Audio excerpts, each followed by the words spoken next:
Oh man, here we are. It is time for a calculus prep assignment. Now, this is a hefty assignment, so I'm going to be breaking down this entire assignment in sections. You'll see that there are many questions here that I have posted. There's going to be a video for pretty much each one of these sections. They're going to be very brief, but there are going to be many of them. We have a total of about 45, almost 50 questions. I skipped some of them. We'll look at this challenge question at some point, but my point here is buckle up, because if you're going to step into calculus soon, you really need to be prepared. And so we're going to begin with an easy topic in general, but starting from the first couple of questions, we're going to need to use our abilities to interpret the question properly. So that's going to require some logical reasoning skills. And then we're going to have to be really familiar with certain relationships that we've learned in mathematics. So that means like a linear relationship or a quadratic relationship or a square root relationship. We're going to have to be familiar with certain formulas that we've learned over time, area formulas for certain shapes, how to find them. And let's get started. With no further ado, get a notebook, get a pen, get a pencil, get colored pencils, different colors. The more colors, the better. You can do any and all techniques. What we're not going to be using much of is a calculator. So I want you to have your brain ready to go. If you need to do some warm-ups, pause the video, do some quick times tables. Do like 15 times tables in a minute, and then do that a couple of times. You can just do single-digit times tables. Doesn't have to be crazy. But I really need you to warm up, and I need you to wake up. So this is going to be crucial. I can confidently say what I don't want to about you if you can't complete these problems before going into calculus. What is that I can confidently say? I can confidently say you're probably not prepared for calculus, especially not at a college level. So if you're not fully comfortable with all of the problems in this entire assignment, which, like I said, is going to span several videos, maybe about a dozen videos, then you need to get with it and make sure that you're paying attention and rewatch them if you need to, just because it's really going to help you so much, I promise, when you get into calculus, if you're comfortable with these types of questions. You're going to see things like it, but even harder. So, this is really, it is prep. It's a prep assignment. All right, we're starting off this video. Well, we're starting off this series with the first video that mostly focuses on using lines. So we're going to use lines to our advantage here, okay? So just as a recap about lines, right, speaking of lines, those are really small lines. Why are they really small? Well, because the pictures are really big. So just a recap about lines. We have different forms of a line. The most common one, I would say, is this format.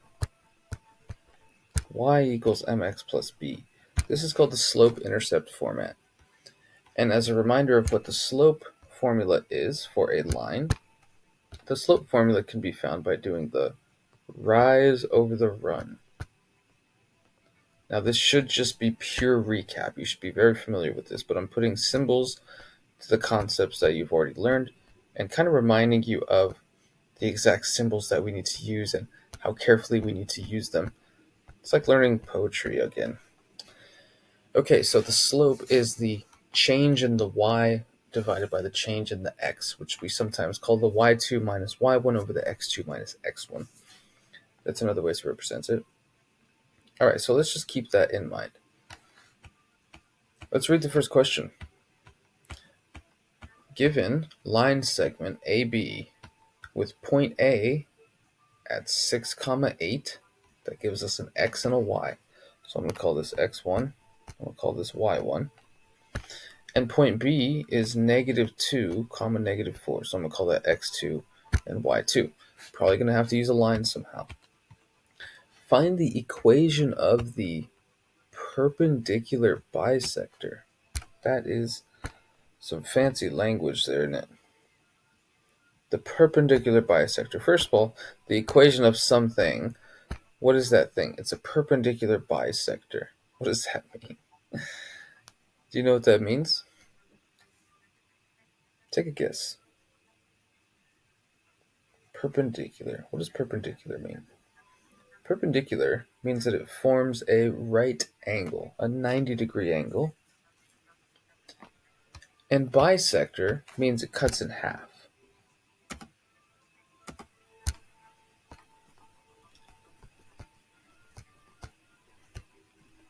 So it's going to cut in half at a 90-degree angle of intersection. What is it going to cut in half? It's going to cut segment AB. Okay. Well, segment AB, it is a line segment, so therefore it's going to be a portion of a line. So let's find that line segment. And then we're going to have to take into consideration this fact of 90-degree angle. So we want a new line. What do we know about the line? We know that it's perpendicular to AB, so we're definitely going to need AB at some point. But we also know that it cuts AB in half. In other words, it intersects AB at the midpoint.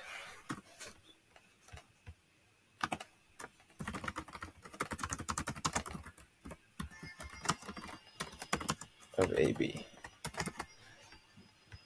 I guess I don't need, I can just write this.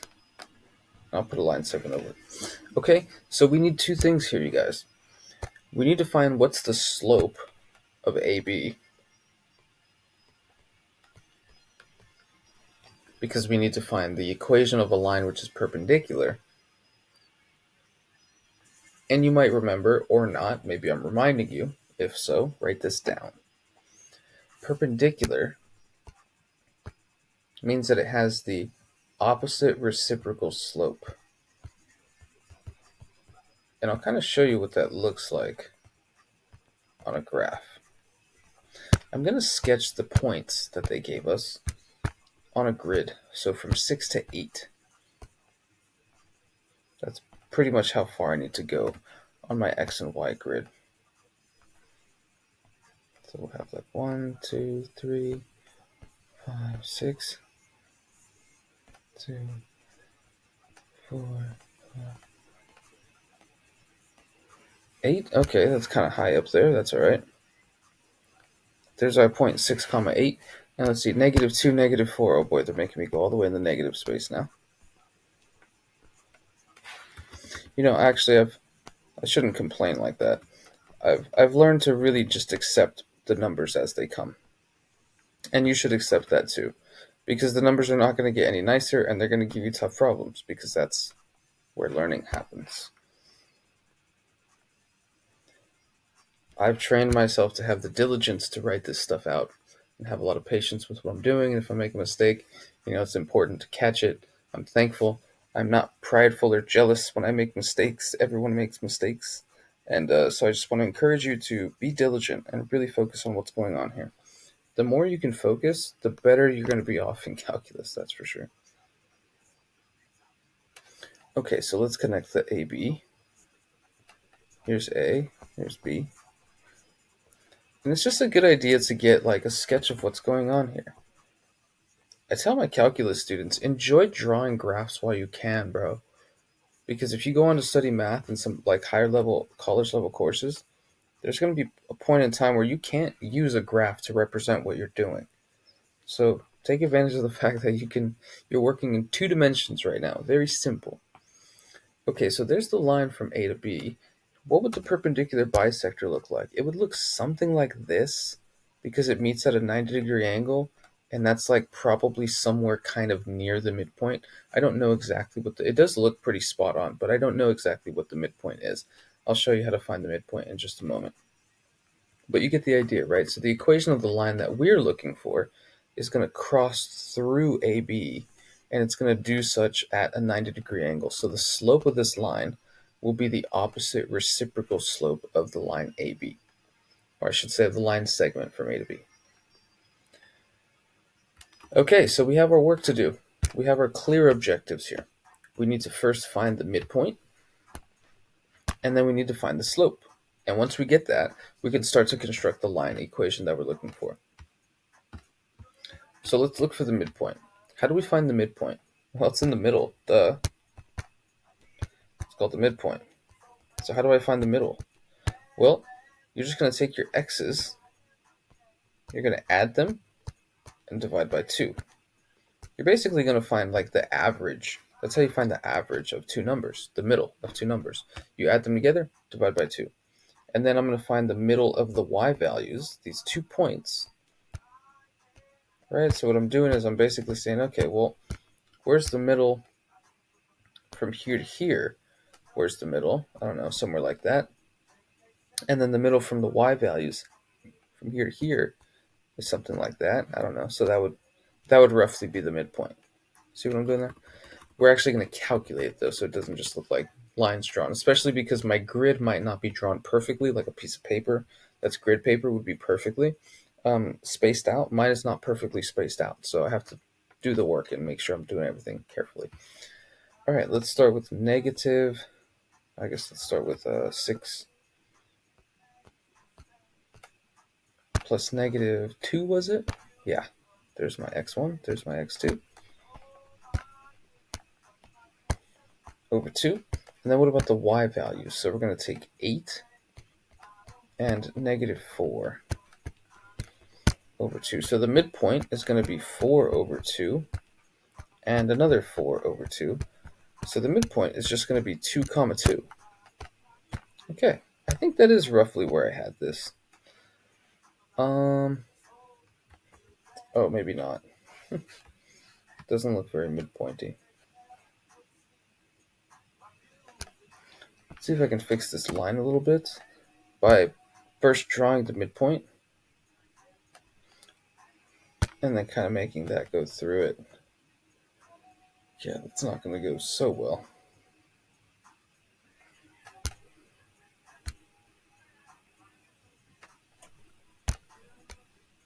Looks a little wonky there. Sorry, everybody. In fact, you know what I can do is I can move this point just ever so slightly. And that will help. Just a little bit.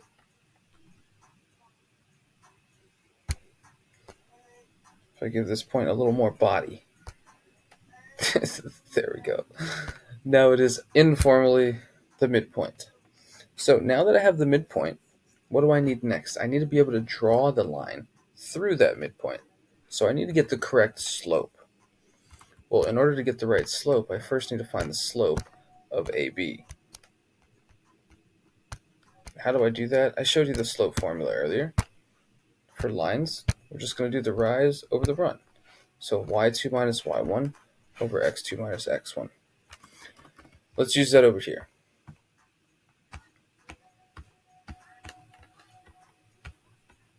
I'll even write it out. y2 minus y1 over x2 minus x1. That's going to give us negative 4 minus 8 over negative 2 minus 6. So we have a minus 12 over a minus 8. That's the same as 3 over 2. Now that's the slope of AB. But if we want the perp slope, and we do want the perpendicular slope, perp slope, that's going to be negative 2 over 3. So now we have our equation's slope. It's going to be negative 2 over 3. And I can even sketch this now. I can go down 2 over 3, up 2 over 3. So it's going to be something like that. Now, what's exactly the equation here?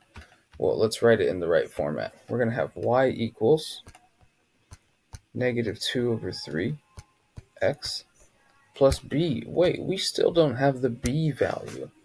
Curses. Well, we can use one of the points on the line in order to help us out. Which point should we use? We should use this midpoint, 2 comma 2.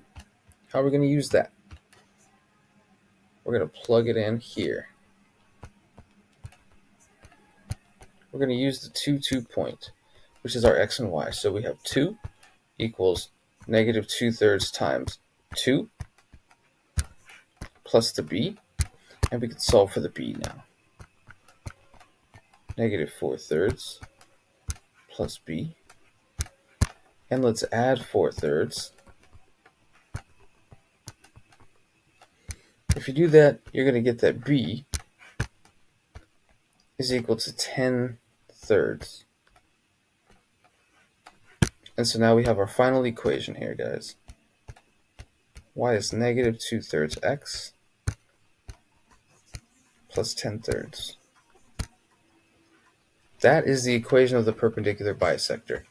And so these questions take a little bit of time, and they also take some care. You need to be able to interpret the question very carefully so that you know what you're looking for. We're looking for a perpendicular and a bisector. So that means it cuts the object in half, and that means it meets at a 90-degree angle. So we're talking about a perpendicular line segment, basically, or a perpendicular line. And so you have to remember that perpendicular slope is a negative or an opposite reciprocal slope. And you also have to figure out, how do we cut this thing in half? Well, we have to cut through its midpoint. So you have to find the midpoint of those two given points. All right, let's move on to the next problem. Let's zoom out just to read these. A business had annual sales of $110,000 in 1992, and it had $224,000 in sales in 1995. Assuming, you should be careful about assuming in mathematics, but if the question tells you to assume it, then you should assume it definitely.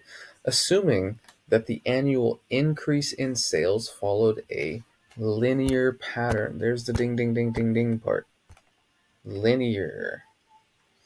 We see some growth happening over a linear pattern, and it's going to have us project. It's going to have us extrapolate. It's going to give us data that we know for sure is true because they gave us that info from the analytics or whatever. Just kind of contextualizing the problem. If you were involved in this company, in this business, and you were like tracking this stuff, you would say, okay, there was annual sales of $110,000 in 1992. Way to go. Great job. And then there was $224,000. So there was more sales in the year of 1995. So it looks like things are growing. And so the graph is going to reflect that. The question is, how do we graph this? Well, we graph this with time on the x-axis.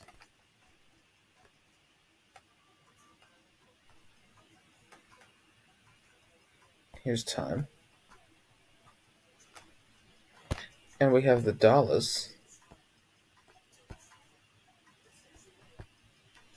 We put $1,000, thousands of dollars.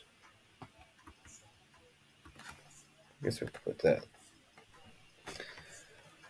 on the y-axis. Now, time, we can be kind of flexible with it. I know that sounds silly. We can be flexible with time. What I mean is we can be flexible with where we have our starting point be. We probably don't want our starting point to be the year 0 AD, because we notice that like the data starts getting collected in 1992. So we could just say years after 1992. And so 1992 would be like our 0 point. And we can just start things off at the 0 point. When time is quote unquote 0, we have 110,000. And since this is already in thousands, I'm gonna call that 110. So we have a nice point right here. Now when we go forward 3 years from 1992 to 1995, so now the years is 3, so to speak, because that's how many years after 1992, the sales are at 224,000. So we're going to go pretty much double. I'm going to try to space it out, basically double what that was. I'm going to call that 224,000.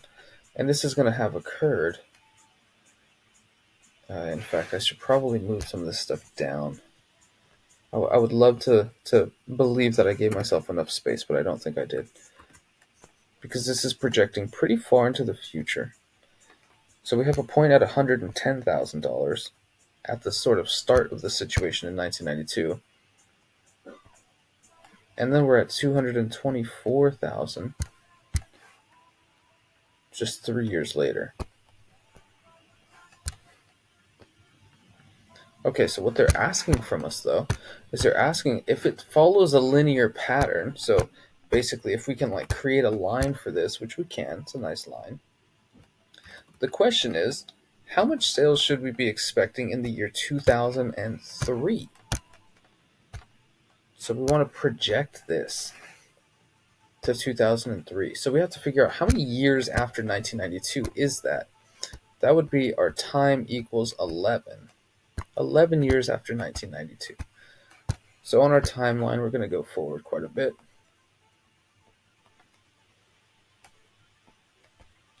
That'll be my 11. This is 9. This is 6. Okay, so it's up there. You can see that it's going to hit pretty far up there. How do we find out where it hits for sure, though? Well, we have to find an equation for this line, right? Kind of avoided that up to this point, but we're going to have to find an equation, our linear equation. Well, how do we write a linear equation? Y equals mx plus b. Let's find the slope. We already have the y-intercept. So this is going to be y equals mx plus 110. And I'm calling it x. We could call it t. Doesn't really matter. I guess maybe I should change it, though, just so that it looks more contextualized. So we'll say R, which is standing for revenue, maybe S for sales, is equal to M times T for time plus 110. That stands for how many thousands of dollars in revenue we get on any given year. So the really important picture here is how do we find the slope? Well, we're just going to do our y2 minus y1. I guess I could call it S2 minus S1 over T2 minus T1. So if we use the first 3 years as a model to say that it went from 224,000, or that's how far it went from 110,000, over the course of 3 years, then that's going to give us 114,000 over 3. I'm not putting the thousands again because the scale and the graph that I drew already has thousands in the amount of dollars there. So this is going to be what, 38? Yeah. That's the slope here, okay? So the equation that we're looking at for this line is S equals 38t plus 110. That will roughly tell you, if we assume that this model of sales growth is going to occur like in the same linear structure, it says to assume that the annual increase in sales follows a linear pattern. That means we can say, okay, well, what's going to happen when t equals 11 then? What's going to happen in 2003? Assuming the same amount of growth the whole time. Multiplying by 11 is easy. That's just going to be 418 plus 110. And so the sales that we're expecting here is 528,000 in annual sales that year in 2003. So that's quite a bit. 500,000 in sales is expected in 2003. And it's always good to summarize your answer back. Even though I got 528, I want to say exactly what the hell's going on here. I want to say that we're expecting 528,000 expected in 2003 because we're allowed to assume that the growth is going to occur the same way, linearly, in a linear pattern. Okay. All right. Not so bad. Not so bad. Here we go. Find the area of a triangle. We're not stopping. If you need a break, feel free to pause the video, go get some water, munch on some brain food, come back when you're ready. These videos are not going to be simple walks through the park by any means. It's going to require you to focus, and it's going to require you to recall certain things. I've tried to section it off so that we're, talking about the same type of stuff with these problems, not all over the place. It's just a bunch of linear equations on this one. So we're doing 4 of those. All right, we're on number 3. we need to find the area of a triangle with given vertices. Okay, so how do we find the area of a triangle? Well, there are a couple ways. You might have learned some ways recently in pre-calculus or trigonometry. We can use this formula with sine of an angle, but we might not be able to go out of our way right now to find the sine of an angle. There's also a way to find the area of a triangle given the three side lengths of the triangle, but this problem specifically forbids that method. Do not use Huron's formula. They want us to find the base and the height, because you might remember that if we're looking at perpendicular measurements on a triangle, the area of the triangle is simply 1/2 base times height.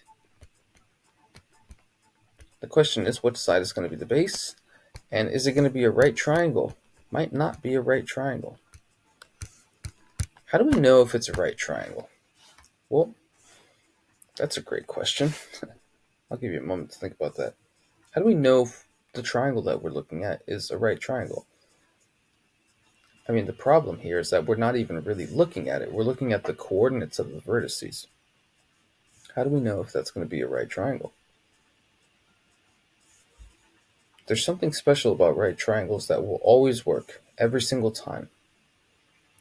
It is called, place your bets, it is called the Pythagorean theorem. So I'm going to encourage us to use the distance formula to find the length of each side of the triangle. Then we're going to use Pythag to check if the triangles, or if the sides, form a right triangle.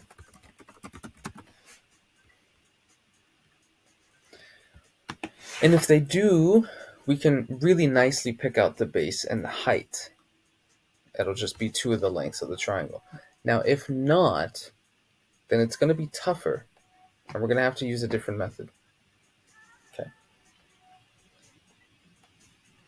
It could be a good idea to graph this, so I encourage you to use a ruler if you need to, or just use grid paper if you have to, and try to figure out what this looks like. I can visualize it. I'll sketch it on the side, but I want you to be able to sketch it. Again, these kinds of processes, doing them by hand, carrying them out, it's part of what makes you a good student. It's part of what will make you a successful student. And if you don't do these things, it's a huge part of what I can confidently, unfortunately, I don't like to say this, I don't want this to be true about you. Don't let this be true about you. But if you're not prepared with these kinds of diligent processes, I can confidently say you're not prepared. I don't want to be able to call you out. Hopefully I'm not calling you out. And if that's calling you out, then that should light a fire under you to get you to get moving. Okay, so let's take a look at these points. You should be able to graph this. We have -3, what was it? -3, 1, +1? Yeah. -3, +1.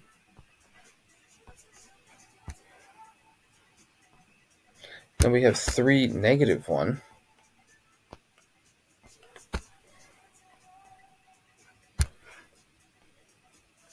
Okay.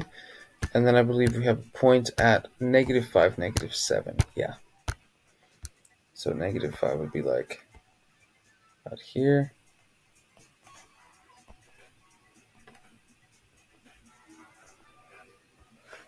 So, as of right now, I have no idea if this is a right triangle, but it definitely doesn't, at first glance, look like it. It's possible. I can believe it.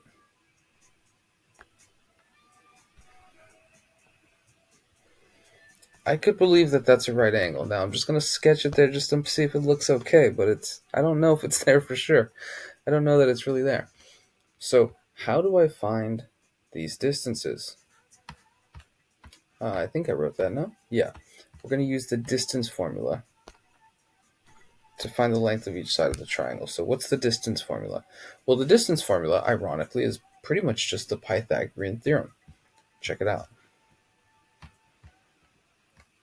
And this is where geometry gets kind of crazy, but I really want you to try to appreciate this. We have a triangle, and we don't know if it's a right triangle. However, we can find distances. So I'm going to first find this distance here. This one that I'm kind of ruining. I'll put it in black. Try to find this distance here, and what I'm going to do is I'm going to make a right triangle. That's definitely a right triangle if I want it to be a right triangle, because I went straight down from this point, and then I went straight across to the right. And when you use the distance formula, you're basically creating this right triangle, and then you're just finding the hypotenuse, and that tells you the distance between the 2 points. So let's see that in action.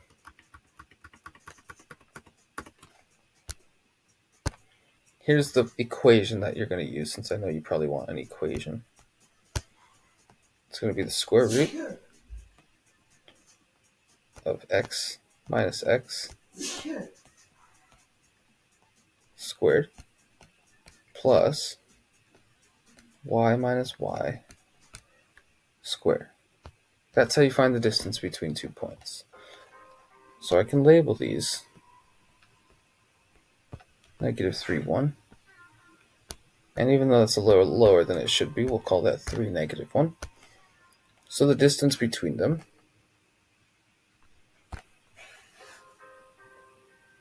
this is going to be d, I guess I'll call it d1 square root of 6 squared plus 2 squared, which is the square root of 40. And if you simplify that, if you don't know how to simplify that, you'll want to check out one of my videos on simplifying square roots. I should write this a little bigger. 6 squared plus 2 squared, which equals square root of 40, which is just equal to 2 times square root of 10. Okay, so that's our distance there. Now let's find some of our other distances. In particular, I kind of want to find this distance now. And where does this go? This point goes to -5, -7.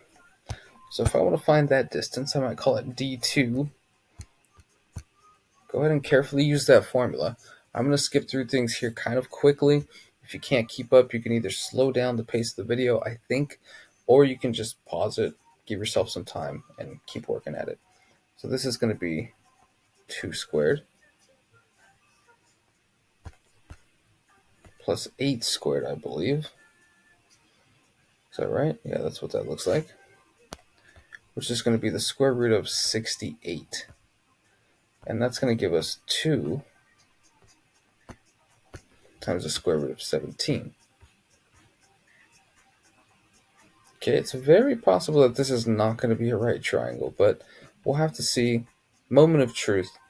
We're going to check this side length, which we'll call d3, and then we'll see if the Pythagorean theorem works. Remember, we still have to check if the Pythag theorem works.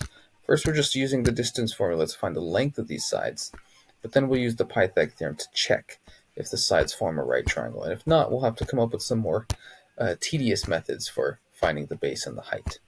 I'll kind of give you a clue now. If we're not able to find that this is a right triangle, what we'll have to do is we'll have to take this point -3, 1, and we'll have to make a straight perpendicular segment. In fact, I didn't even do that correctly. We'll want to make a straight perpendicular segment to this opposite side, and that's going to act like our base, like our floor. And so then this red dotted line will act like our height, and we'll have to find that distance. Yeah, so not the easiest thing to do, but it can be done. And if we have to do that, that's what we'll do. So let's hope that the Pythagorean theorem works out by finding the third distance here. That's going to be d3. And again, write this out. We're going to get 8 squared plus 6 squared it looks like. Yeah, it goes across 8, and it goes up 6. So this is going to give us square root of 100, which is simply 10.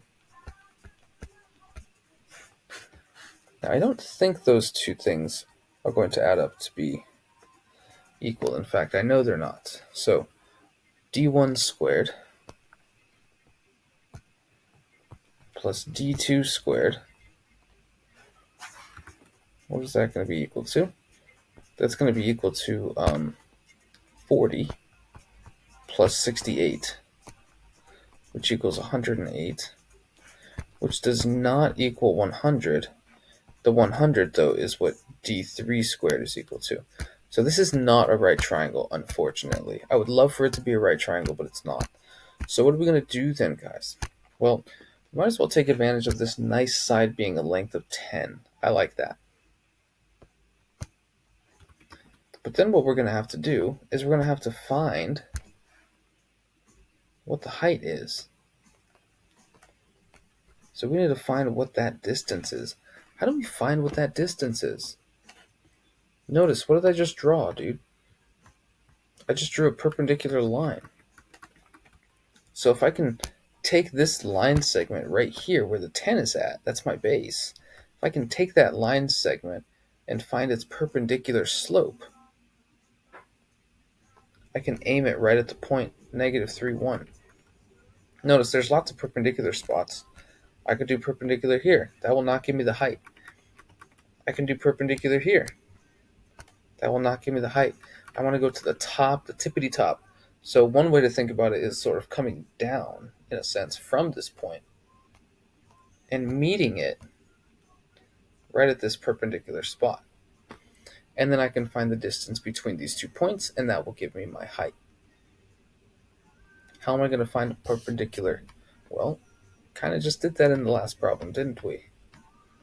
Well, not in the last problem, in the first problem. We found a perpendicular that was 90-degree angle, which means that the slope is opposite reciprocal. So here's the plan. Here's our plan. I love to have a plan.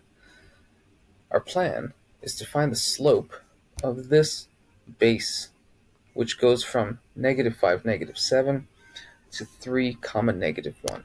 So let's call that something. I think they gave it, did they give it names? They did give it names. So this is the segment BC, or you can call this CB. So if we want to look at the slope of BC, this is going to be -7 minus -1 over -5 minus 3, which gives us -7 plus 1 over -8, which is -6 over -8, which is going to be 3 over 4. So the slope is 3 over 4 for the BC. And this kind of makes sense, because if you go up 3, you go over 4, and you go up 3, you go over 4, that's where you end up.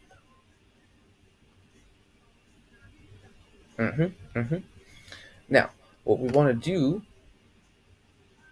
is we want to find what point will this be, right? What point will this be? And therefore, what distance will this be? Well, we don't really know what point this is, but we do know what the line's slope is now. The slope of the perp, so I'll put it in red because that matches the dashed line.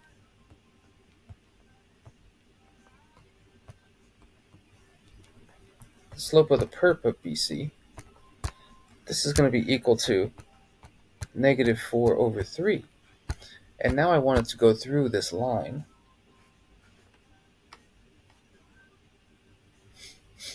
Right? I want it to go through this line. So I have to find out, where do these two lines cross? They cross right there, but where is this point? How do I find out where this point is? In fact, I'm going to call this point D. How do I find point D? Well, you'll notice that point D is where this perpendicular line is intersecting with the BC line.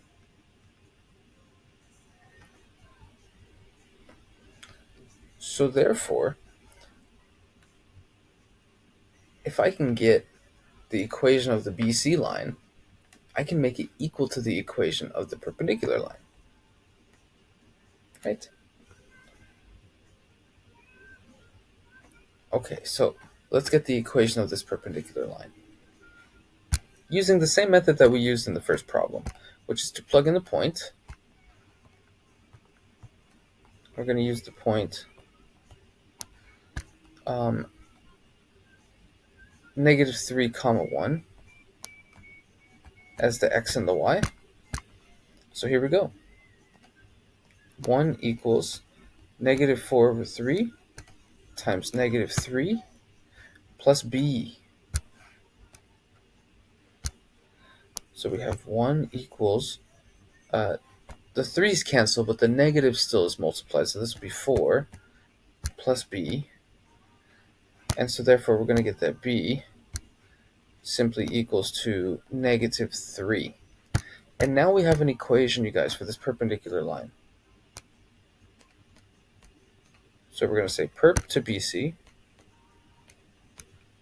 This is the line y equals -4/3 x minus 3. And we're going to make this equal to the BC line. Why are we going to make this equal? Let's recap. Because we want to find where is the BC line hitting the perpendicular to the BC line. And not just any perpendicular, the specific one that went through this point. This is why we used the point, -3, 1. Because like I said earlier, there are many perpendiculars. We wanted the perpendicular which actually goes through this point, which will be the height. We want the perpendicular which goes through this point, so we use this point. Okay, let's set it equal to the equation for the BC. Do we know the equation for the BC? Uh-oh. We know the slope of the BC, but we don't know the equation of the BC line. So let's work on that really quickly. Now we have to use one of the points. We can use 2 points. Well, we can only use one at a time, but we have 2 options, I mean. We could either use this point, which has negatives. I'm kind of less likely to use that one. And we can use this point, which has some positive. I'd rather use that one. So we're going to use the point 3, -1 as our x and our y. Therefore, we have the equation -1 equals, 3/4, not 4/3, 3/4 x, that's 3, plus b. Now I'm using b again, but I just want you to know this is a different b for a different line. -1 equals 9/4 plus b. And therefore we get -13/4 is equal to b. Now does this seem reasonable? That's close to -3, a little more than, well, a little less than -3 technically. What I mean is that 13/4 is a little more than 3. So this should be a little below the -3. And yeah, it looks to cross pretty much. That's -1, -2, -3, and then a little more, and it crosses. Okay, so this seems reasonable for the equation now. Now we can use this equation. So we can say that -4/3x minus 3 is equal to 3/4x minus 13/4. Why are we making these equal?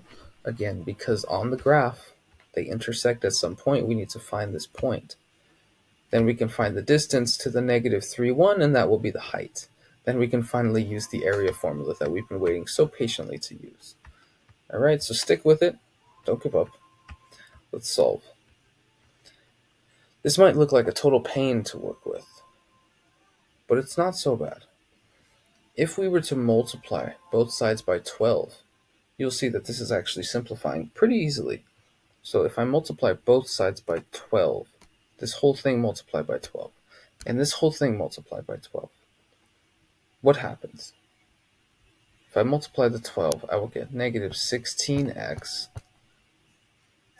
minus 36 equals, multiply this side by 12, and you will get 9x minus 39. Okay, so just a little bit of arithmetic to do. There's more x on the right side, so I want to put all the x on the right side. Plus 16x plus 16x. Now I have to move stuff to the left side. Plus 39 and plus 39. And so now we get 3 is equal to 25x, and therefore x equals 3 over 25. That is not a nice number, let me tell you. That is really not a nice number. So I want to double check that this is correct. I do believe that it is, but it just looks a little bit messy. So I'm going to double check this by using, not multiplying both sides, but just using regular methods here. So if I want to add 4/3 to this side, then this will be 3/4 plus 4/3. And if I add 13/4 to the other side, then I will still have, then I will have 1/4. Okay, so if we make both of these in a 12, and that's times 3, and that's times 4.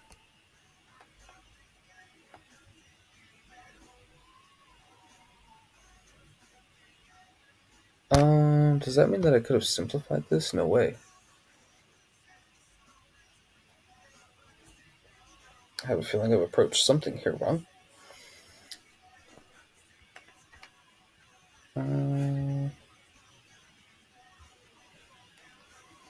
Negative 4/3 x minus 3. That looks good so far. If x is 3 over 25 here,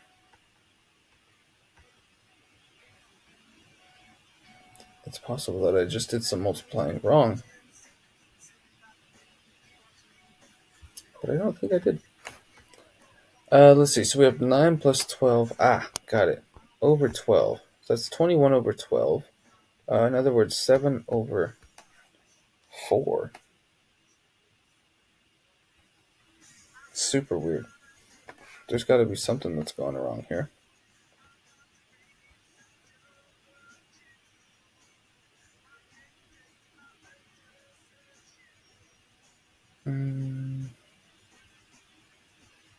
So cancel 3 multiplies by 4. That becomes a 36. Times 3, that becomes a minus 39. Yeah, no, that looks good. I'm trying to figure out why I'm getting 3 over 25 by this method.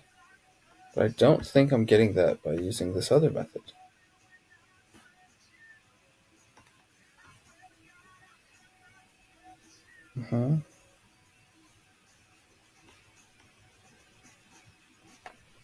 Oh, I think I see what I did wrong. I just didn't add these things correctly. So this would be something a little bit more like, yeah, because this would be 9 and 16 over 12. Sorry about the delay on that, guys. 25 over 12x is equal to 1/4. So we get 3 over 25. Sure enough, yeah, we get 3 over 25. Now I also wanted to just briefly check to see if that made sense. But I would have drawn it in the wrong place. So it looks like my drawing is just terribly not to scale, because if the x value is a positive 3/25, that means the height would come from somewhere just a little bit on the right side here. Yeah, so I probably just don't have it drawn to scale very well. Okay, now that being said, let's plug in the y value so that we can understand what's the y value here. And that's going to be pretty tough to find. Honestly, it's not going to work out very nicely. How do I find the y value? Well, I plug it into either one of these lines. But these lines do not have very nice slopes. So let's just plug it into the second one. 3 over 4 times 3 over 25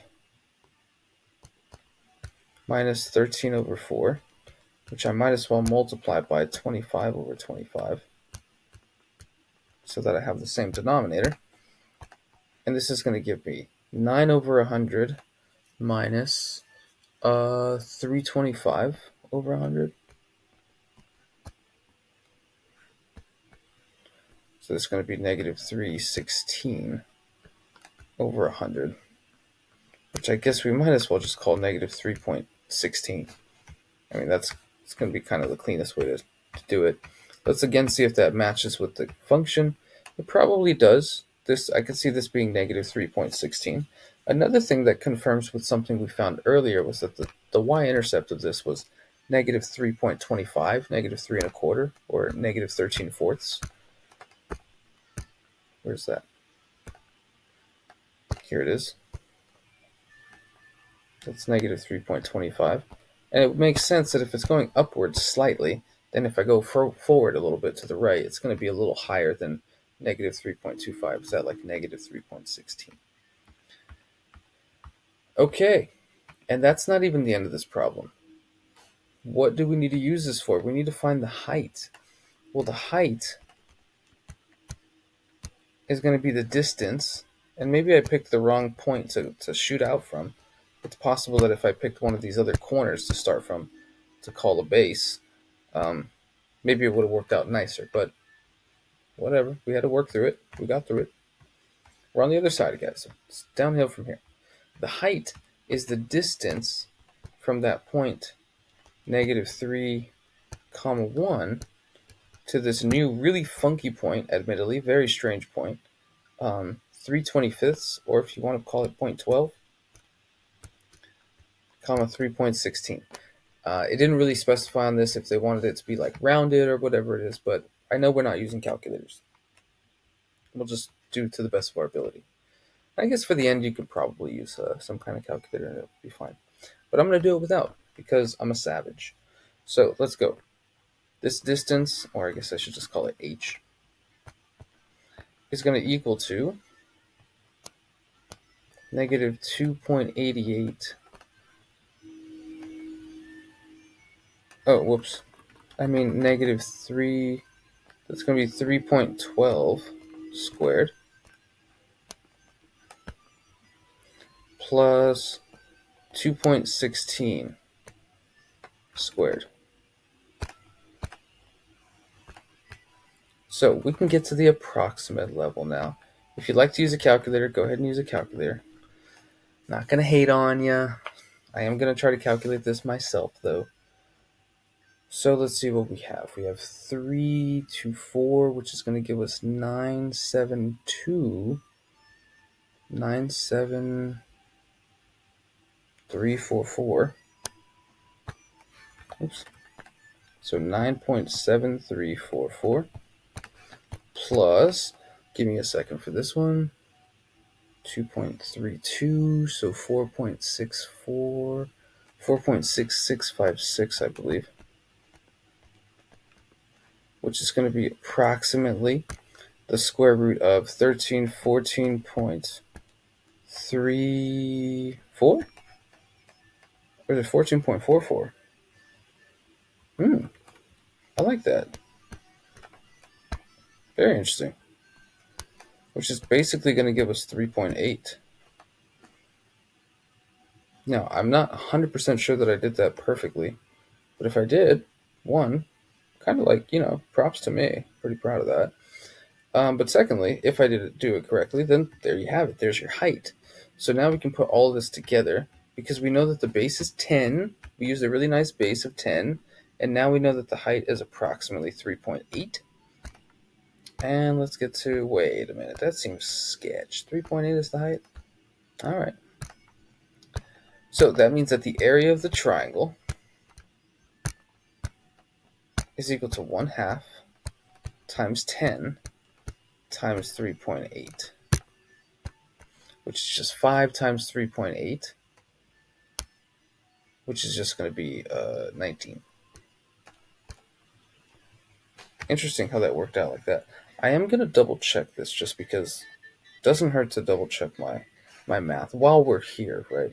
So 3.12 times 3.12, okay. 2.16 times 2.16. Okay, now I'm just going to get way too confident. 14 point. That's where I got too confident. It's 14.4. So I believe the square root of that is a little bit less than 3.8. It'd be like 3. It's going to be so close. 3.796 or something. 3.795. Okay. All right, buddy. I got a little cocky there. All right, 3.79. Technically, it's 3.79473319, but I mean, this is pretty much good enough. And if you were to round, I don't think a teacher would be that upset about it. You know, we did fine, guys. So 3.795, that's more like it. So this is going to be 18.975 or something like that.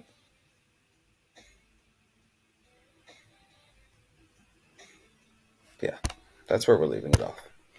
Okay, so we used plenty of time for that question. Like I said, these are not short videos. These are really making sure that you understand the nitty-gritty. You're going to have to stick with problems like this. They're going to be much harder when you're actually in Calc. Okay, so let's look at the final question for the day. This is a tough systems of equations type problem. So I'll kind of write that here in case you want to review this topic on your own. This is a systems of equations type topic. Now, there are different types of systems of equations.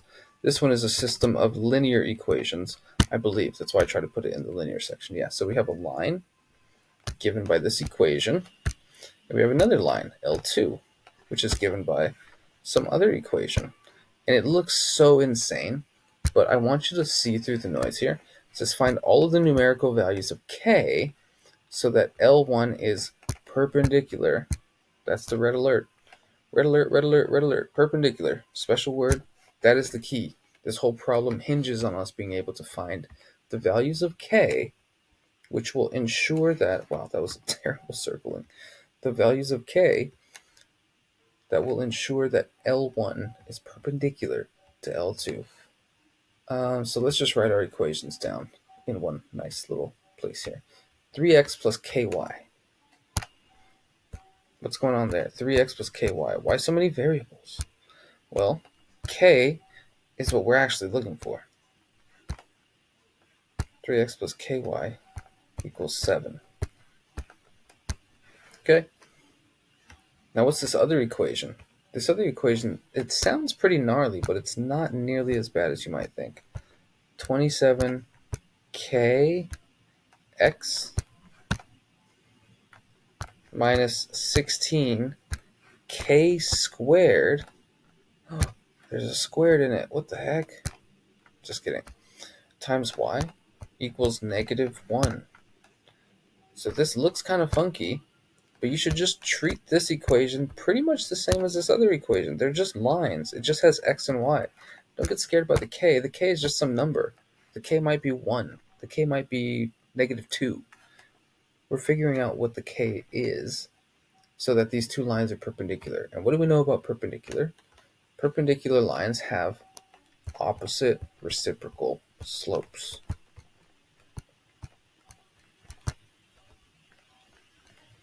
So what are we going to do? We're going to put both of these lines. Here's the strat. Here's the strat, everybody. Let's make this a little larger. Strategy. Write both of the given line equations in y equals mx plus b form.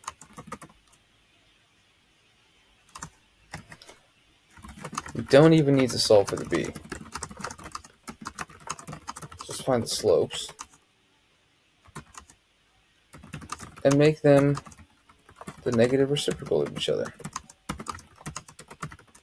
As in, you have to write an equation. So here's a huge part of calculus is that you have to be comfortable with writing equations. You have to make your own equations sometimes, and you have to solve them.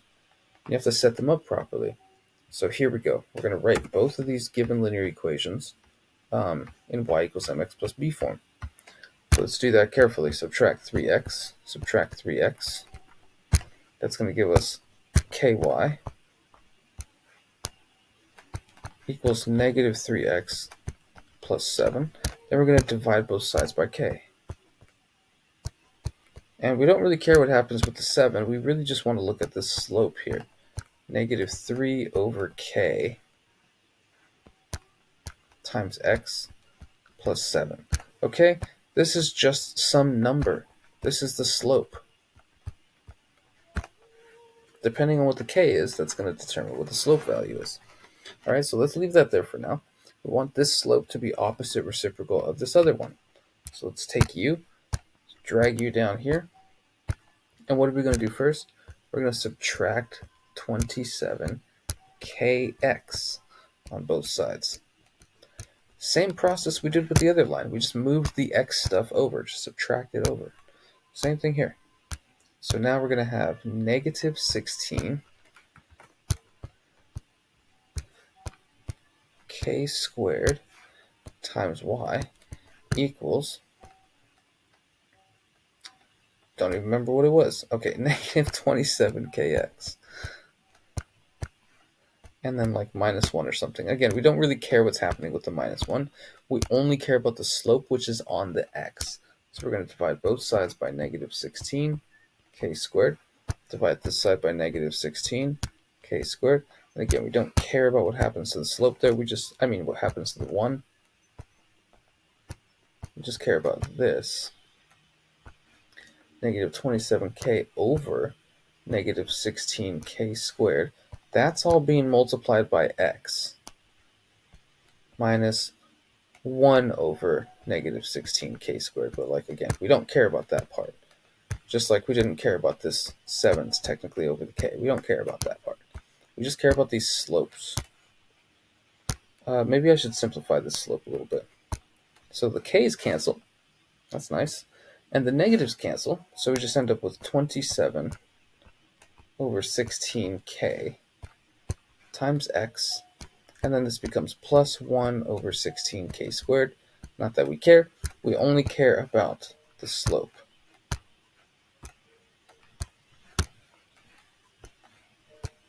So here the slopes meet. Except we're not going to set them equal. We're going to set one of them opposite reciprocal. I think the easiest one is going to be by doing this. 27 over 16k equals positive, let's flip this, negative 3 over k becomes positive k over 3. And now if we do a little crisscross applesauce to solve this, y'all know a little crisscross applesauce. We multiply these, 81 is 16k squared. Oh, I see where this is going. We got some perfect squares up in here. Some perfect squares up in the mix.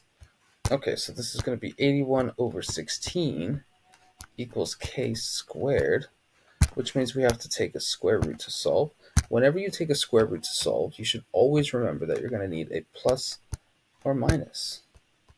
So it's possible that k equals 9 over 4, but it's also possible that k equals negative 9 over 4. Let's see, find all of the numerical values of k. Notice that. So if k is a negative, it will also work. These are the two possible values of k. In fact, you know what? I'm going to blow this up even larger. Oh, wait. What did I just do? Whoa. Do not want to move that guy.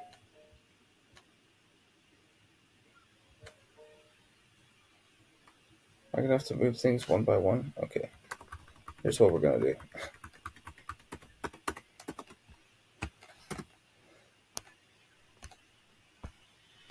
There we go. K equals 9 over 4, and k equals negative 9 over 4. There we go. So, recap that for yourself as much as you need to, rewatch this as much as you need to, and make sure each and every step is good.